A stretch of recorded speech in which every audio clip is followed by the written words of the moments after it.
Hello friends, সবাই কেমন আছেন? আজকে আপনাদেরকে একটা নতুন শাড়ি দেখাবো। অনলাইনে অর্ডার করেছি এই যে শাড়িটা, আর হচ্ছে ব্লাউজ বরাবরই আমি আর আমার দিদি একই রকম শাড়ি অর্ডার করেছি। তো আপনাদেরকে দেখাবো আমি হাউস ওয়াইফ হয়ে আর কি বাসায় কী করি। আসলে মেয়েদের এটা হলো আস্তরের কাপড় আর কি। তো আমি এটা সেলাই করব। আসলে মেয়েদের হচ্ছে সেলাই জানাটা খুবই দরকার। রান্না বান্না যেমন প্রয়োজন, সেলাইটাও প্রয়োজন।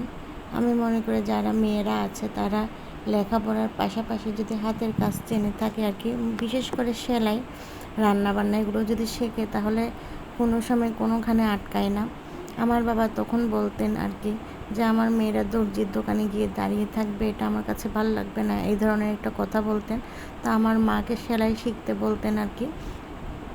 তো মা তো শিখেই ফেলেছে সেলাই কষ্ট করে। তারপর মার থেকে আমরা এই জিনিসটা পেয়েছি। আসলে সেলাই জানলে বাবা মার কাছেও বোঝা হতে হয় না, আর হাজব্যান্ডের কাছে খুব বোঝা হতে হয় না।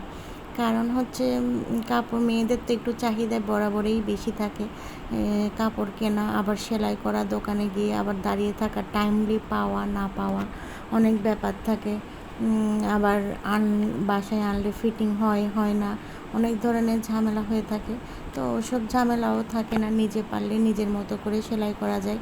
কোনো একটা প্রোগ্রামে যাওয়ার আগে যদি প্ল্যান করি যে এই শাড়িটা পরবো বা ব্লাউজ কোথায় পাবো, একদিনেও বা এক রাতেও সেলাই করা যায়। আমি বলবো যে মেয়েরা যেন লেখাপড়া তো অবশ্যই করবে, চাকরি পারলে তো অবশ্যই চাকরি করবে।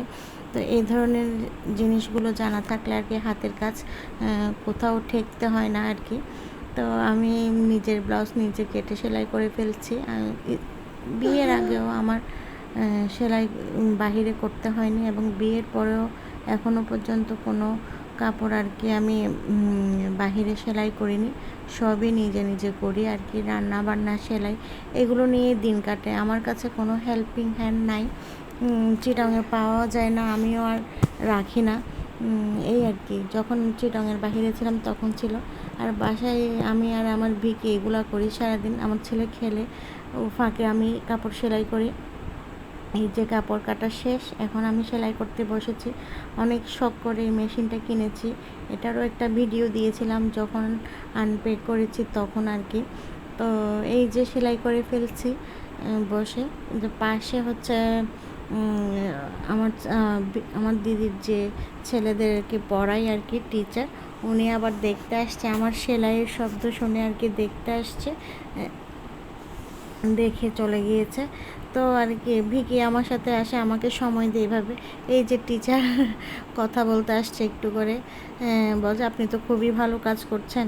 এই তো এই আমার ছেলেকেও সময় দেই, আমি নিজেও একটু ফাঁকে ফাঁকে সময় বের করে শাড়িটা, ব্লাউজটা রেডি করে ফেলেছি। আর এটাই হচ্ছে আমার শাড়ির ফাইনাল লুক। আমি যদি অনলাইন থেকে শাড়ি অর্ডার করি বা জামা, 3 পিস যাই অর্ডার করে শুধু বাসায় আনি আর আমি সেলাই করে পরে ফেলি। Thank you.